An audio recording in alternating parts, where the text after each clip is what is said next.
আসসালামু আলাইকুম। আশা করি সবাই অনেক ভালো আছেন। তো আবারও চলে আসলাম নতুন একটি ভিডিও নিয়ে আপনাদের মাঝে। আজকের ভিডিওতে কিছু গুরুত্বপূর্ণ আলোচনা করব।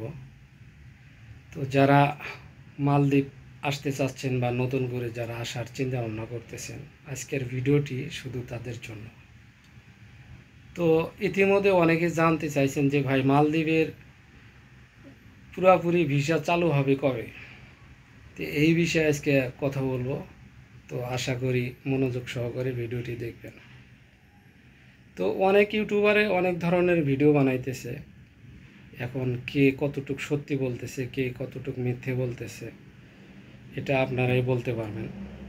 তো আমি যতটুক অফিসে খোঁজ খবর নিয়েছি, তো আমি সব সময় চেষ্টা করি আপনাদের কাছে যেটা সত্যি ঘটনা সেটা প্রচার করার আমি চেষ্টা করি। আমি অফিসে খোঁজ খবর নিয়ে জানতে পারলাম যে এই রানিং মাসের 15 তারিখে সম্পূর্ণ ভিসার কার্যক্রম তারা চালু করবে। এটা আমি জানতে পারলাম। এখন অফিস আমাকে কতটুকু সত্যি বললো না মিথ্যা বললো সেটা কিন্তু অফিসে জানে। এ বিষয়ে আমি কোনো কিছু বলতে পারবো না। পরে আপনারা উল্টাপাল্টা কমেন্ট করবেন যে ভাই 15 তারিখে খোলার কথা বলছে, এখন তো 15 তারিখে খুলতেছে না।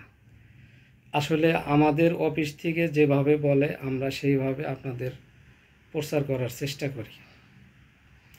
তো আপনারা ধৈর্য সহকারে আর কিছুদিন অপেক্ষা করেন, দেখেন 15 তারিখ পর্যন্ত দেখেন কি করে।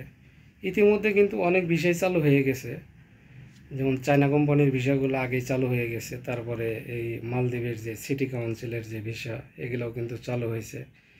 এখন কিছু কিছু রিসোর্টের ভিসাগুলো বন্ধ আছে এবং রেস্টুরেন্টের যে ভিসাগুলো, এই ভিসাগুলো বন্ধ আছে। দোকানের ভিসাগুলো বন্ধ আছে, ক্লিনারের ভিসাগুলো বন্ধ আছে। এই ভিসাগুলো কিন্তু 15 তারিখে চালু হওয়ার কথা, আমাকে অফিস যেটা বলছে। এখন আপনারা কিছুদিন ধৈর্য ধরে থাকেন, দেখেন কি হয়। চালু হলে তো অবশ্যই আপনারা আসতে পারবেন। আর বিভিন্ন এজেন্সি দালালের সাথে আপনারা যোগাযোগ রাখেন, তারা কি বলে শোনেন।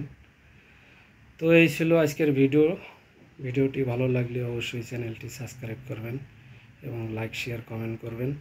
ভালো থাকবেন সবাই। আবার নতুন ভিডিও নিয়ে আসবো আপনাদের মাঝে। আল্লাহ হাফেজ।